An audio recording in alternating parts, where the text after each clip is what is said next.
We are delighted to welcome Mr. Srikumar Menon, sir, retired career diplomat and former ambassador of India. He served as ambassador to South Sudan from 2015 to 2018 and Angola from 2018 to 2019 and South Oman Principe. During his diplomatic career, he also represented India at the Organization for the Prohibition of Chemical Weapons, that is OPCW, in The Hague, and served in various other diplomatic postings, including Warsaw. Bringing decades of experience in diplomacy, governance, and international relations, today he continues to contribute through charitable initiatives and advisory roles. Hello, everyone. Welcome to another episode of the second season of Policy Podcast, an initiative by Public Policy and Governance Society, IIT Kharagpur. Myself, Prakhar Jaiswal, And myself, Ashmi Rosli Patra. and we are your host for today. So, PPTs provides a dynamic platform for impassionate students to rigorously examine and deliberate upon and actively engage with current public policy and governance issues. Policy Podcast is an online event dedicated to exploring key issues in policy and governance, featuring expert interviews and insightful discussions. So, we are delighted to welcome Mr. Srikumar Menon, sir, retired career diplomat and former ambassador of India. He served as ambassador to South Sudan from 2015 to 2018 and Angola from 2018 to 2019 and South Oman Principe. During his diplomatic career, he also represented India at the Organization for the Prohibition of Chemical Weapons, that is OPCW, in The Hague, and served in various other diplomatic postings, including Warsaw. Bringing decades of experience in diplomacy, governance, and international relations, today he continues to contribute through charitable initiatives and advisory roles. So it's a very much honor to have you with us. If you would like, please share a few words with our audience before we begin. Thank you very much.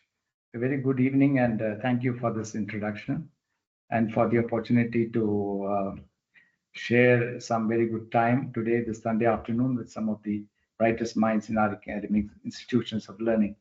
So I think I leave it to you to start off our podcast now. Thank you. Thank you, sir, for sharing those thoughtful words with us. So, we have prepared a set of questions for you, starting with the first question. So, before we get into your ambassadorial roles, we would love to hear about the beginning, about how it all began. So what inspired you to join Indian Foreign Services and what drew you to that path at that time? Well, to start off, right from my school days, I used to take keen interest and followed international events, just like many of you. In the early 70s, if I remember correctly, just past the age of 10, I still vividly recollect the news headlines and reports of those days, which covered the Bangladesh refugee crisis, the Indo-Pak conflict in December 71, the riveting drama around the threats made by the United States to send in its Navy, the Seventh Fleet, the strong, dignified stand taken by a Prime Minister, Indira Gandhi, and the visits she made to the United States, European, and other Western capitals to counter the anti-India narrative, followed by the Nixon-Kissinger era, the years of shuttle diplomacy to resolve the Middle East crisis, the 1973 crisis, and then the Vietnam War, which when it was coming to an end in 1975. Then the Watergate scandal that brought down Nixon and many other such high-profile events of that era. Later on, of course, while in college, this interest transformed into an academic fascination with global politics, a passion which, in fact, was for learning more about international relations and foreign policy. And of course, that soon developed into a desire to learn more about the history, politics, people, and cultures of other countries. And through that, maybe get a deeper understanding of diplomacy and foreign relations. As I grew up in those formative days, I used to marvel at how diplomacy played a very prominent and positive role in the affairs of countries and how it helped to restore peace in conflict-ridden trouble spots around the world. It was while in college that I really remember making a very, very conscious effort to seek and make this as a career option. I mean, the age when you are right now in the doing your studies at the IIT. So somewhat similar age where I was able to take a conscious effort to seek and look for a career ahead. And you see, at that stage, the prime motivation was not about finding a job or the prestige or the glamour associated with foreign policy or foreign postings, actually. It was more to fulfill that innate desire to be part of the unique experience of visiting faraway lands, witnessing the events in person, something that one craved for at that age. I think many of you can associate with that sort of a feeling. After university, of course, and after making a few attempts, I eventually got into the service, which of course fulfilled that inherent desire to further specialize and work abroad, and associated with the pride to serve the nation, the opportunity to represent the country abroad. Maybe, of course, it sounds a bit cliche, but then that is how it was. It was an important changeover for me from the days of, visualizing diplomacy from a distance to actually taking part or taking on the role of a practitioner of diplomacy. So that's the story how I got into this. So, building on what you just said, what was your early training and first posting like an IFS officer? Well, the training phase during probation includes, in fact, in my case, included a short 2 to 3 months foundation course at the academy in Missouri before IFS officers undergo more specialized training in diplomacy and international relations at the Foreign Service Institute in New Delhi.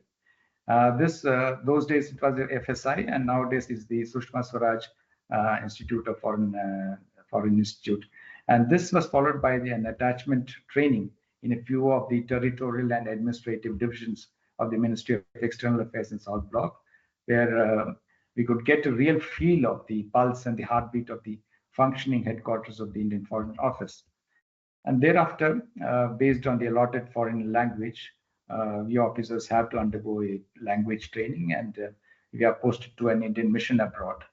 So my first posting during my probation period was in Muscat, Oman, the city of the country, and the country was actually not so developed those days as it is now. In fact, quite devoid of the greenery, devoid of the huge infrastructure and trappings of the plush Gulf opulence that we associate with the country right now.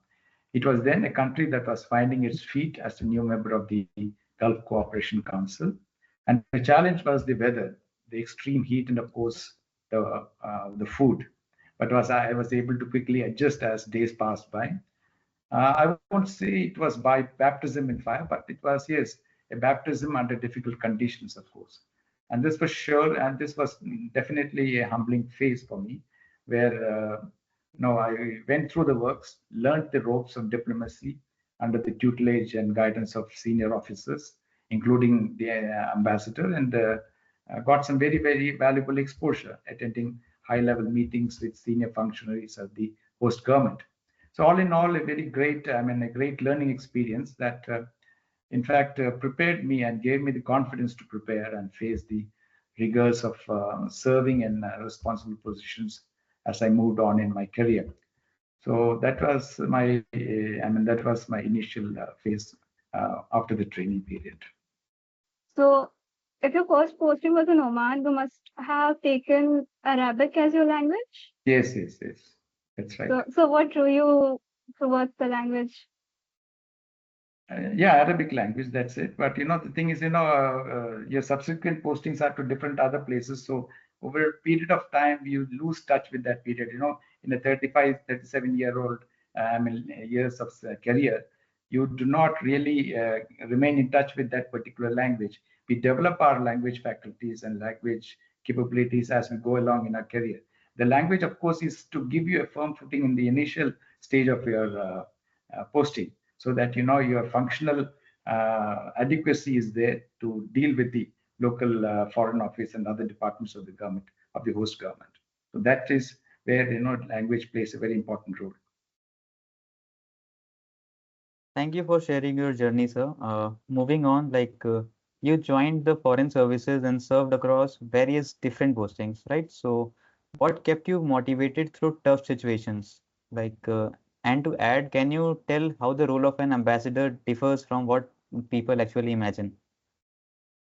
Well, see, actually, the profile of postings that we IFS officers undergo, it's also in the reflection of the individual personal lives that most people in any walk of life or career would undergo, you and me or anyone else, which, as you know, is usually a mix of the good and the bad.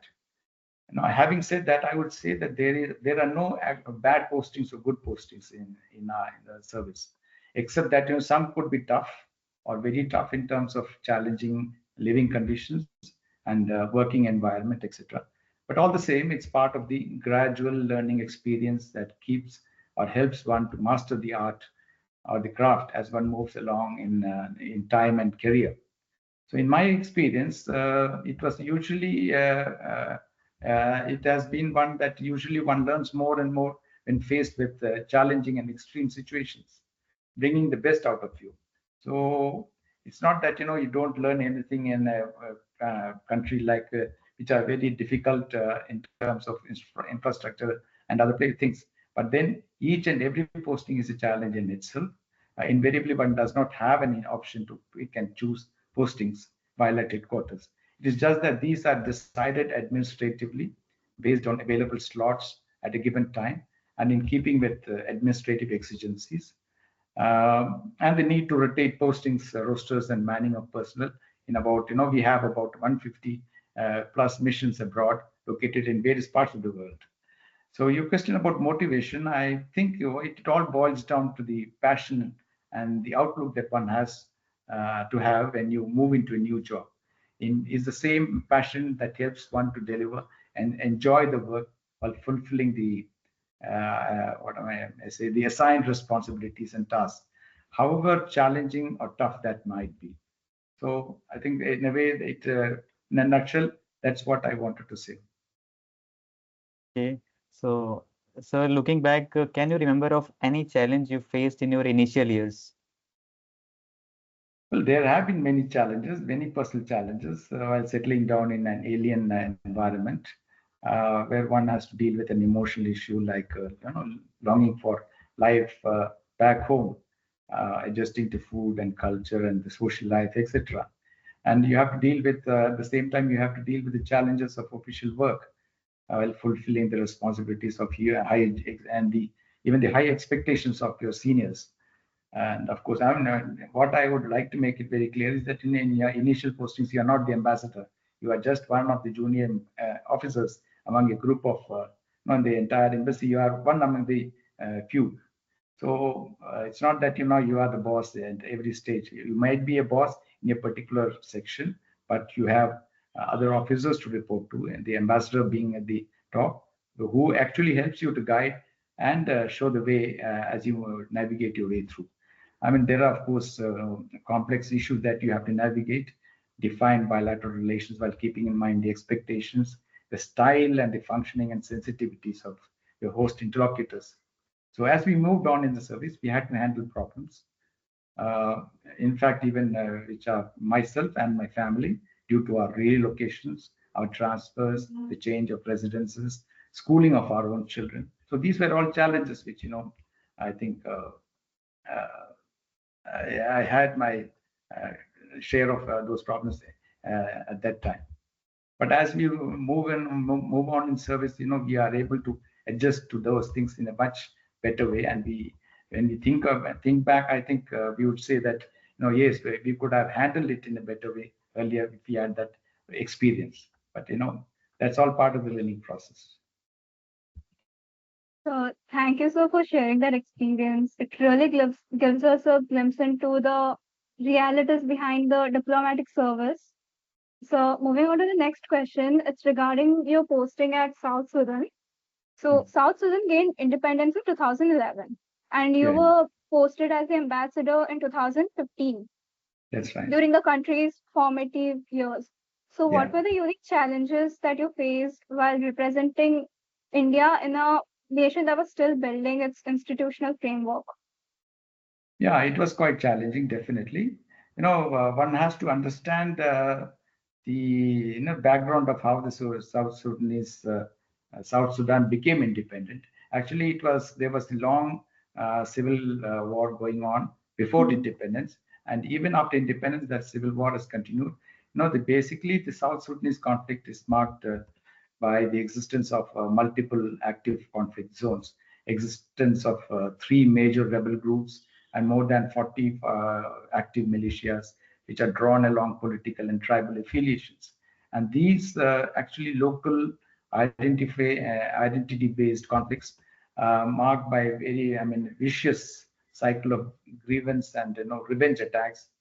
They often trigger violent community reactions among the ethnic groups, which shape the prevailing atmosphere of, I won't say, it's more to do with anarchy and instability. So that is the main thing which describes or defines South Sudan as of now. Uh, as I said, there are 64 tribes there. So in terms of loyalty, most of the people first consider tribal affiliation more than their country affiliation. Of course, the UN has a peacekeeping operation in South Sudan, which is called the UN MIST, which has been operating since July 2011. And when South Sudan became independent, it started operating, and its mandate was to support the newborn nation's stability and development, protect civilians, monitor human rights, and supporting humanitarian efforts. So that is what the UN mission was all about. As part of the August 2015 peace agreement, when I was there, I started off in 2015 of July. So there was a peace agreement which was signed, and I was a witness to that also. A power sharing deal was worked out between the two main rival factions.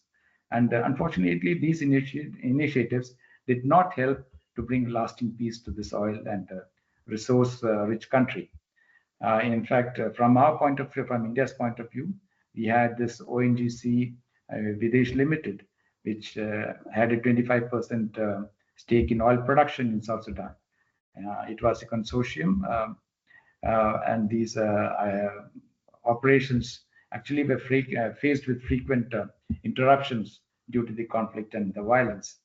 So over the years, of course, a large segment of the South Sudanese population continued to face displacement from their living habitat, which is quite unfortunate. They had no access to their agricultural lands, which eventually led to severe food insecurity. And that has been the bugbear, actually, and that is what has been an issue for the international community to address. Even today, after 14 years as a free nation, South Sudan's political and, if I may say, security situation continues to remain fragile and quite uncertain, while the people unfortunately continue to face a very bleak future. So that's the, some bonus of what I experienced while in South Sudan, but there were quite a few incidents which I think I can talk about later, and maybe as we go along in the discussion. Okay. So, and another I have a very curious question. So, could you recall a time when you had to make a very high stake decision with incomplete information? How did you approach it, and what would you advise the young leaders doing the same? Well, one instance that I can straight away recall in a very difficult and challenging experience in South Sudan was in March 2017. Before that, of course, there was another incident where there was a civil what do you call it, an attack in the capital itself. But that's a different story altogether. This was more to do with your question about the high stakes issue, and this involved we were faced with the situation where two Indian nationals, oil workers, in fact, who were employed in a local company in a faraway remote part of the country, and they were reported to have been kidnapped by rebel forces. They got the information and from the foreign ministry there, and the country actually was in the midst of a civil war at that time, and the capital where our embassy was located was very, very far away from the scene of the incident. So accessibility in terms of physical contact and communication was a big challenge.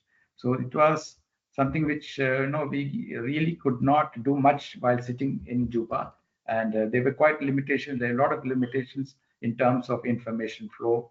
Even the host government was not finding it difficult, was in fact finding it difficult to assist in the operation. So yes, despite this, over a period of 2 weeks, I and my embassy team worked closely with the highest levels in the South Sudanese government to first ascertain the whereabouts of the abducted Indian workers. And then we got an assurance of their safety and welfare. I had several meetings with the vice president and the petroleum minister to seek the support and intervention in the matter, besides interaction with senior government functionaries. We were actually dealing with a rebel faction which was at war with the government itself. So that was the most difficult part.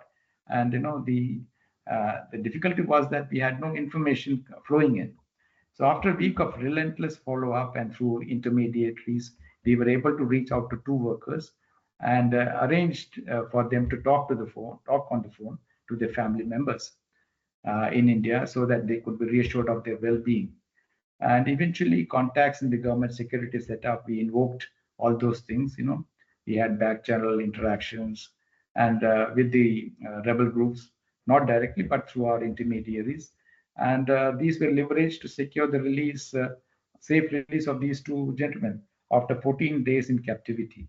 And it was a very, very satisfying end to a very harrowing period, I would say, that in fact saw us working under extremely challenging conditions with high stakes involving the lives of these two innocent civilian nationals of our country. And to top it all, our then external affairs minister expressed, Sushma Swaraj, in fact, expressed her gratitude and appreciated my role as well as the role of my embassy staff in securing the release of these workers. So it was quite a satisfaction which I derived from this episode. And your question about the message for young leaders, what I would say is that you have to always remain positive in the face of adverse circumstances and the challenges, and confidently, basically you have to face the challenges, confidently pursue and focus on the objectives that you have set out for yourself to achieve, ensuring that, and above all, it serves the national interest. So that is what has to be your guiding factor. So that story gave me goosebumps. Thank you for sharing such a valuable insight, sir. So moving on to the next question, it's about your experience in Angola. So Angola is India's second largest oil supplier from Africa, with bilateral trade reaching up to $4.2 billion. But the relationship is heavily focused on energy. So during your time as ambassador to Angola from the year 2018 to 2019, what were your assessment of the trade relationship between the two countries? And did you find any opportunities for expanding the cooperation into other sectors beyond the energy and oil sectors? Well, during my stint in Angola, our country's priorities were focused on strengthening economic and commercial relations. Angola itself had gone through a long civil war from 1975 to 2001. And I was posted there in 2018 when Angola had actually established and moved away from the rigors, the difficulties faced from the civil war, and moved on into a developmental stage. It had acquired a lot of oil reserves, and it was into mode where they were looking at development, and a lot of infrastructure was coming up. And as a result of that, from our standpoint, oil and energy was central to the India-Angola partnership.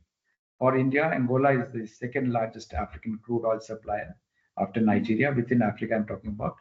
And Angola those days was a member of OPEC and a major producer of energy, oil, which India continued to be one, while at the same time India continued to be and is still one of the fastest growing energy consumer. So there is and continues to be complementarity of interest with potential for cooperation and investment opportunities in oil and gas exploration for India's ONGC Videsh and the other Angolan oil sector entities. So besides the oil and petroleum partnership, to answer your question, our companies are also collaborating in different areas, including in sectors like healthcare, industrial products, pharmaceuticals, mining, hospitality, etc. Now, the main thing about Angola and other African countries is that medicines are very much in demand, especially medicines from India. But the fact remains that these are in short supply because of the various measures of protectionism being put in by the Western countries. So that's where we have the challenges for India to get over and make it accessible to the ordinary population of Africa, including countries like South Sudan and Angola, where they could access cheaper medicines, more life-saving drugs, which are in the over-the-counter sort of options. In fact, coming back to the thing, India imports crude oil. So besides crude oil, it imports iron, steel, copper, aluminium, and lead from Angola, while India at the same time exports meat, transport equipments like buses, cars, two-wheelers, tractors, locomotives, pharmaceuticals, and as I said before, textiles also. So pharmaceutical exports from India have great potential for the pharma market here in Angola. And the importing quality certified by pharma products from India provides a huge advantage for the Angolan healthcare sector. So it would greatly benefit the average Angolan population to have a more level playing field or level playing market, so that there is easier access for medicines at affordable prices.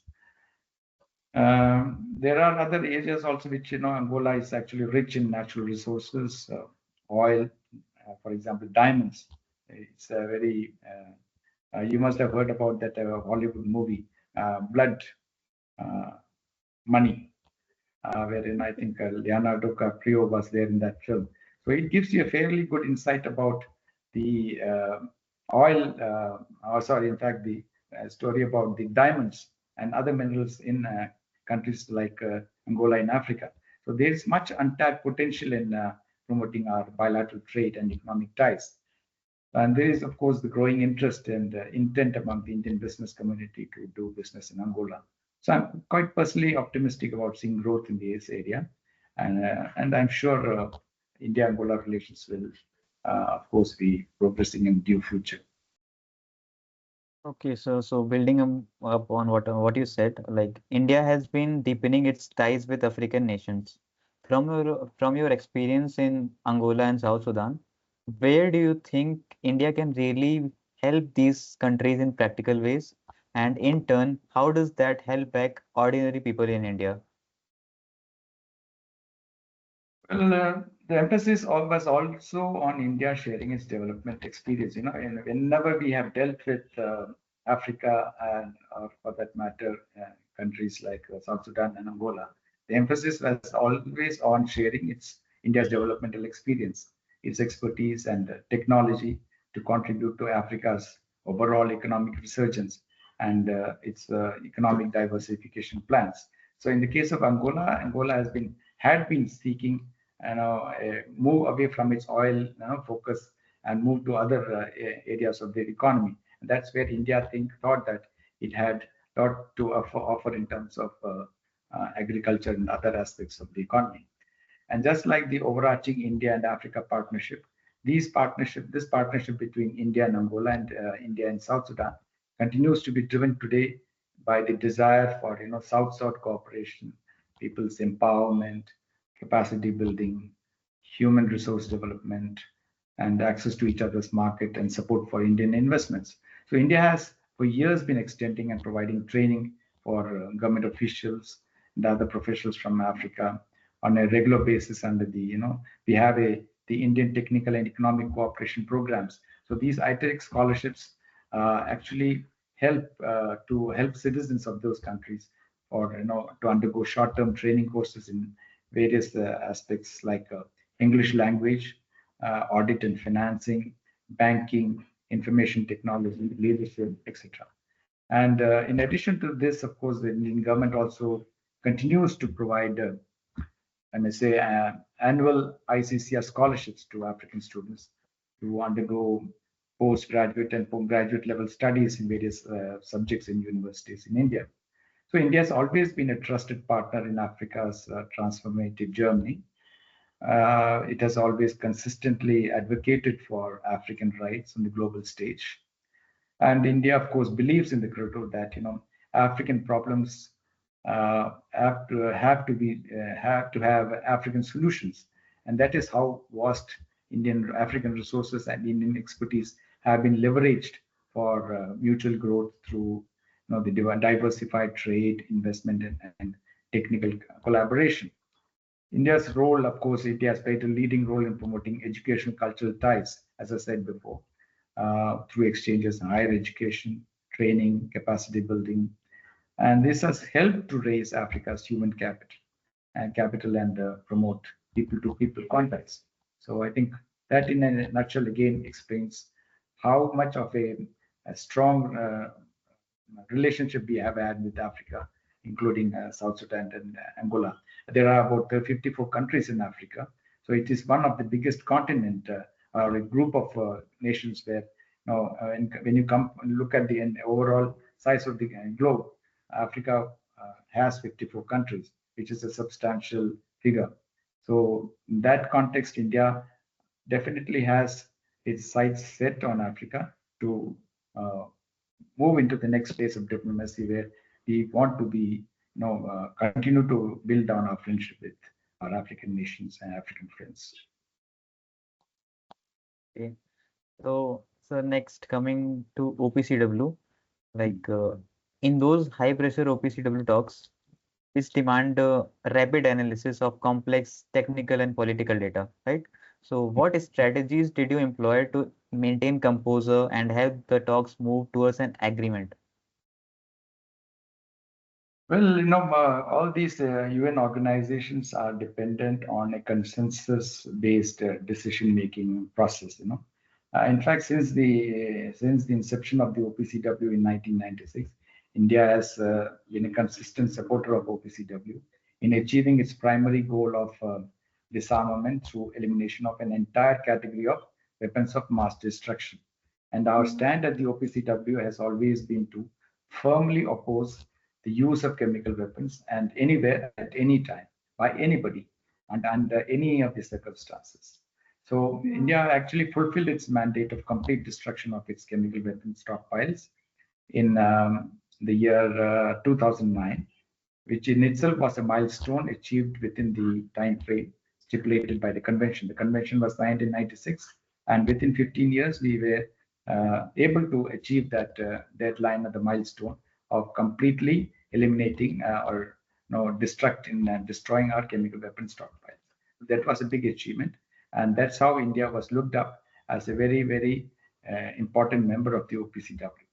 And our position during meetings and negotiations, which you mentioned, has been that the provisions of the Chemical Weapons Convention required to be implemented in a very, very non-discriminatory manner. And we always took a principled and strong stand during these negotiations that usually were dominated and shaped by the Western Europe group. And it's called, we used to have this nomenclature called WIOG in OPCW, the West Europe and other group. And we also advocated for the OPCW to assign due importance to international cooperation and assistance. And that is where, India, in fact, happened to be the first among the developing countries to host associate programs and other cooperation activities of the OPCW. So in fact, India exercised considerable influence during the OPCW deliberations. We had our own NAM group, non-aligned movement group, again an informal sort of a grouping that of like-minded group of countries which came together, and it was often chaired by India, being the biggest country in terms of size and clout also. And an important aspect of this, an interesting fact also, was the cooperative and mutually supporting role played by India and Pakistan of all countries within the Asian group that many from the Western group could not find it digestible. They found it very surprising that India and Pakistan were on the same side, trying to support each other. And this, of course, helped to withstand several attempts made by the other group, the Western group, to break up the consensus on issues of importance. So that just just goes to highlight the fact that, in international forums, we do cooperate, we take a principled stand, and we do cooperate with countries like Iran, Pakistan, and so many other countries who may otherwise have a different approach on other issues. So from a personal point of view, as a participating member of India's delegation at the OPCW, I had to be fully aware and informed of each and every article of the convention, its nuances, the technical aspects of the inspections regime that covered chemical facilities and the use and the need to protect and safeguard India's as well as the Indian chemical industry's interests. So it was quite a tough job, but I think I enjoyed it. And India happened to be the first chairperson of the executive council of the organization. Uh, and India had always guided the deliberations of the organization since its inception in 1996. And since then, India has always consistently been a member of the Executive Council.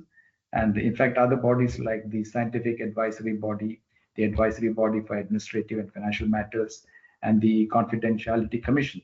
So all in all, I had a great time at the OPCW. And as you said, it was quite difficult attending some of the meetings because you had to be completely prepared for any eventuality when it came to discussing technical issues, because you had to be very precise, you had to be very sure about what you were saying, and eventually we were able to come and safeguard our interests at the OPCW. So quite a satisfying tenure there. That's a really interesting fact about India and Pakistan cooperating on OPCW. So moving on to the next question. It's about the India-UK FTA agreement, the free trade agreement, which recently got states that it prohibits either country from requiring to disclose or transfer the source code.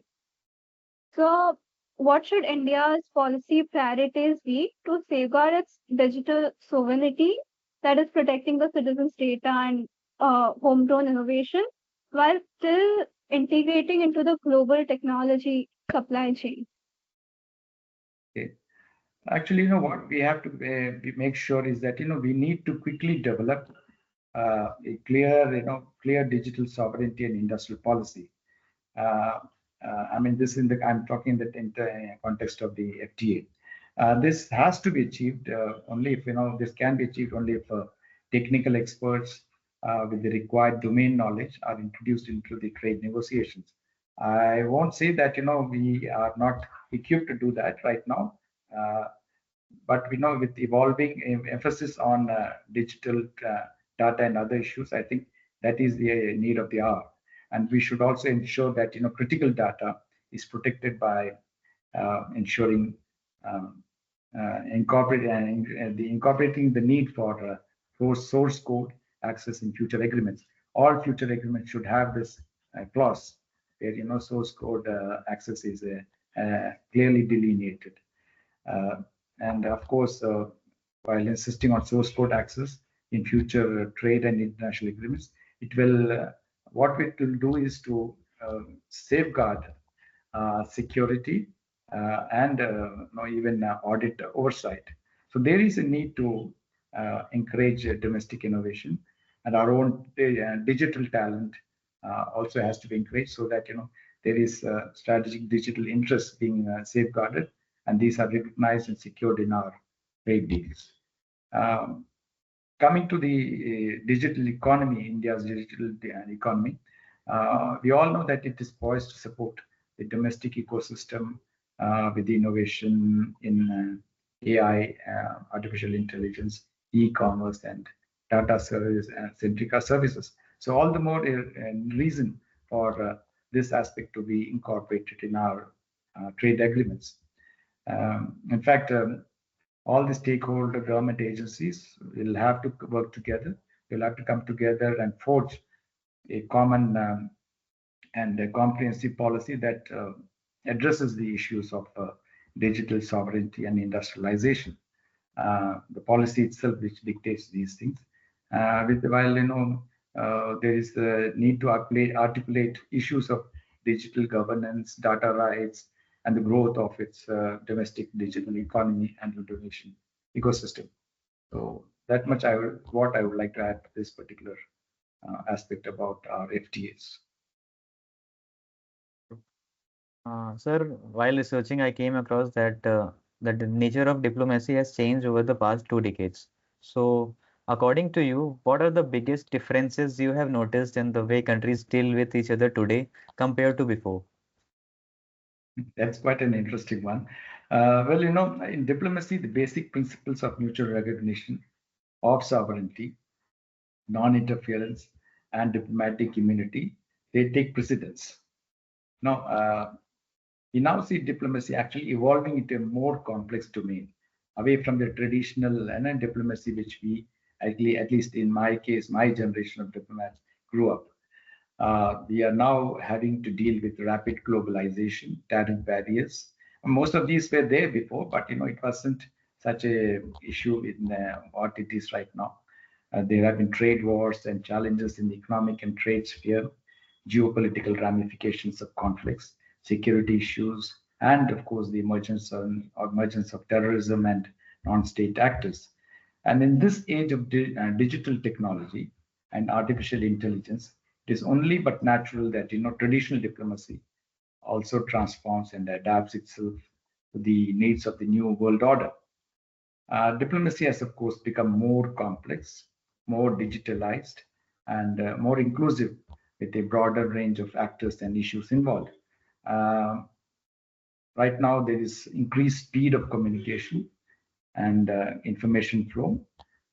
Diplomacy has a public interface often reflected in and executed in the form of digital public diplomacy through social media. We are more. There was a time when we were in service, and Facebook and Twitter and other social media was totally out of touch, and in fact we were not. In fact, we were discouraged to take to these social media platforms. But there was a time later on, as the importance of these platforms developed, that we also adapted ourselves, and we are now very much in the forefront of using these platforms to what do you call basically transfer our information to the public and make sure that India's position is known to everyone.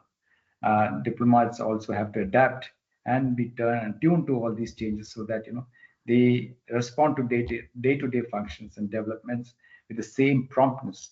So the nature of diplomatic engagement has therefore transformed the manner in which international relations are conducted. So it's no longer where you could take things like little lying down, take time to digest what is happening. But right now it's more or less in real time where you have to react, stand on your feet, and say that this is what is the challenge, and how and also to use the technological developments and advances so that uh, cyberspace and other IT domains are also used for our own benefit. So that's what I would like to add here.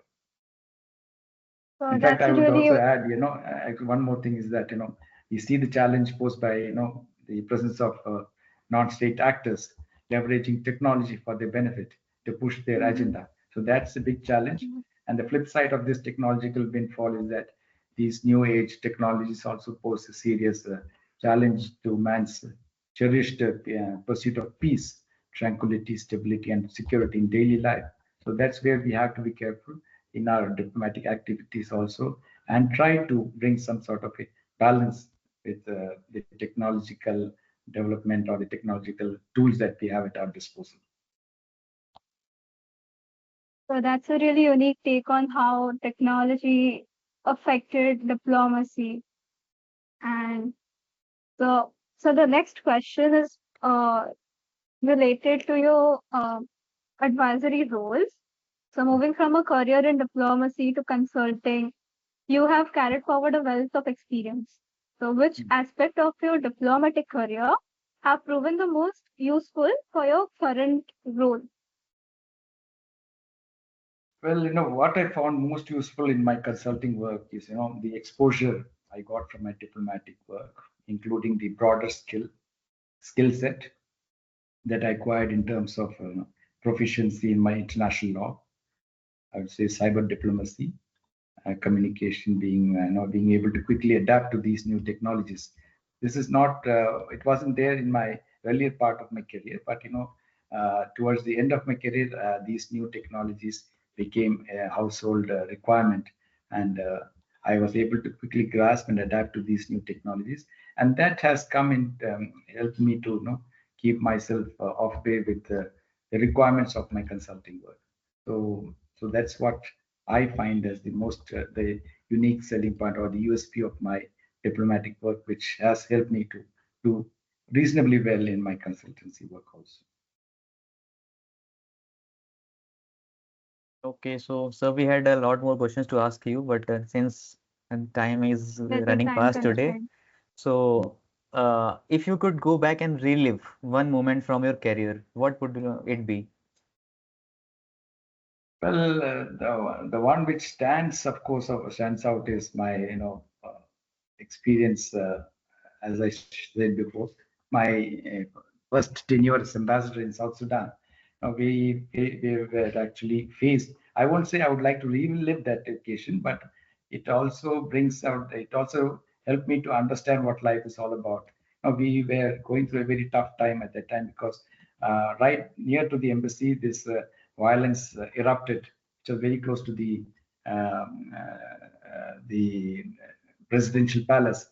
And within no time, the roads were barricaded, and we all in the embassy were cooped up in uh, the embassy itself. It was time to leave. It was around 5 o'clock in the evening, and most of our staff, including the local staff, were all ready to move. And at this time, this happened, and for 3 to 7 days, actually, in fact, 7 full days, we were all cooped up in the embassy, not able to move out of the premises. And there was mortar shells, missiles going around right over our embassy, and it was quite a tough time those 7 days. And we also had the responsibility of taking care of the Indian population, the Indian community there in South Sudan at that time. They were in different parts of the country, not only in the capital, but in other parts of the country.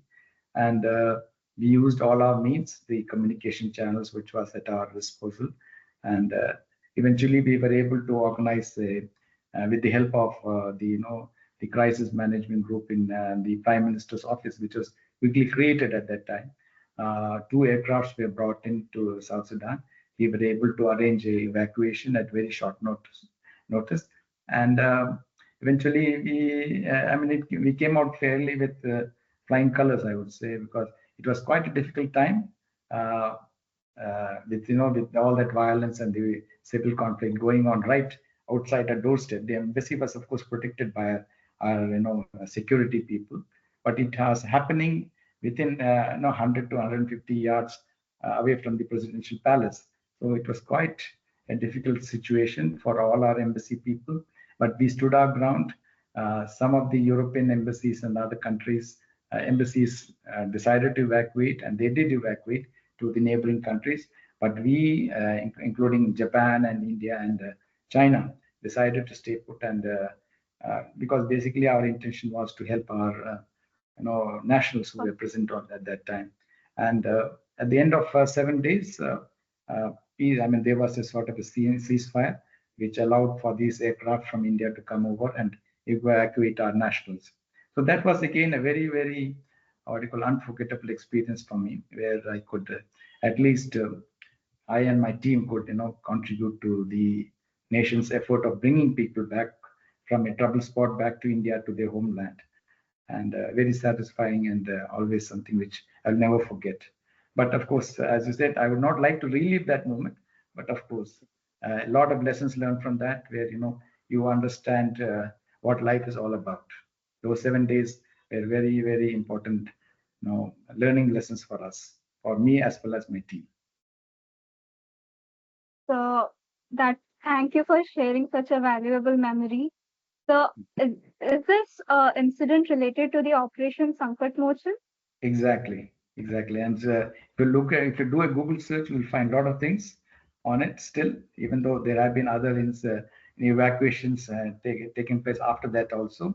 Yeah, and even before that, Operation Rahat and the operations which were conducted in Ukraine recently. But of course, Sankat Mochan was relatively smaller scale, I would say, agreed. But the conditions were equally tough, and something which I hope, God forbid, doesn't happen to any of our Indian community anywhere in the future also. But a lot of good lessons to learn from that, and we were able to help and tune ourselves to the government's requirement of evacuating our nationals, and we were able to do our best, put our best foot forward, and make this operation a success. Thank you, sir, for that valuable memory. So, after such an enriching reflections, let us shift the gears with a quick rapid fire round. So, let's start with the first question. Favorite posting? Difficult because I did 7 or 8 postings, but I would say Singapore, because it is a very, very well organized city state with a great work culture and an ideal living ambience. So I really enjoyed my postings both professionally as well as in my personal life. Second one would be like biggest diplomatic myth. Well, there are many myths in diplomacy, and in fact, people have long or wrong perceptions or wrong views about diplomacy. And the most biggest misleading perception that diplomacy is all about glamour and partying. And we have a lot of drinking bouts and parties where we enjoy ourselves. There's more to it than that. There is, as I said before, there is a lot of blood, tears, sweat, and toil of diplomacy that usually goes unnoticed, unrecognized, and sometimes they remain under the radar most of the time. So that's the biggest myth I would say about diplomacy. There's more to it than the glamour associated with it. Of course, there is glamour, no doubt about it, but there is more to it also. So, the next question is best leadership lesson. Well, I would say, in a short word, I would say to put service before self and lead your team without fear or favor. So that's the most important thing which you can follow in your life and in your professional life as well. Okay, so one for India, like one policy India must fix in next 10 years. Without a doubt, it has to be reduction of poverty and corruption. I think these are the two things which is always pulling India down. So yes, this is where our priority has to be. So, the next question, one global leader you learned a lot from. Well, there are many leaders, of course, who have been inspiring figures, but I would first mention John F. Kennedy, and his words had that very profound effect on me personally. What he said was that, ask not what the country can give you, but ask what you can do for the country. So that is really, that describes, or in fact defines our youth, also a message for our youth, that do not ask what now you can do not what the country can give you, but ask what you can do for the country. So I think that more or less defines what is expected of the youth in today's time.